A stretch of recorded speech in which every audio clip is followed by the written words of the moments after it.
watching the Central Post. This is Samiksha Ajay.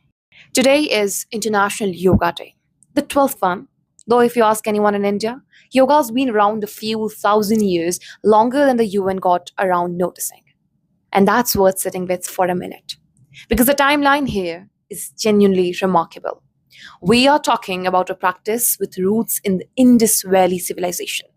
Over 5,000 years ago, seals have been found showing figures seated in meditative postures. The word yoga itself shows up in the Rig Veda, one of the oldest texts humanity has ever written down.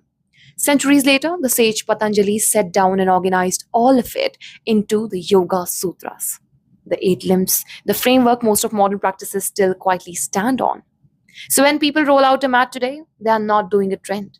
They are doing something that outlived empires, outlived languages, and got carried forward quietly, temple to temple, teacher to student, long before it needed a hashtag. Swami Vivekananda introduced it to the West in 1893, and it took another 100 plus years for the world to formally catch up. The UN adopted India's proposal in 2014, and the first Yoga Day was celebrated the following June. That's worth a little pride.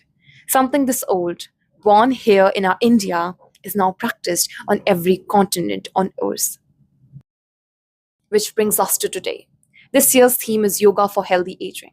The headline event was the Kolkata's Red Road, where Prime Minister Modi led the Common Yoga Protocol early this morning, flanked by West Bengal's new Chief Minister, Suvendu Adhikari.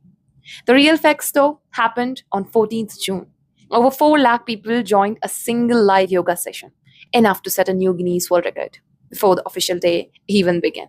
And beyond India, more than 200 Indian missions abroad are running events across nearly 2,500 locations worldwide. A practice that started quietly on a riverbank is now a genuinely global morning ritual. But here's the gentler truth underneath all of it. Long before this was a national event and now international event with cameras and protocol, it was just life. Something practiced on rooftops and courtyards without an audience, without a record to break. 12 years into the global version of this day, maybe the real win is in the scale of today's session. It's whether the same quiet discipline survives on the days nobody's watching. A few thousand years of history, and the lesson hasn't changed. Stillness was always the point. Keep watching the Central Post.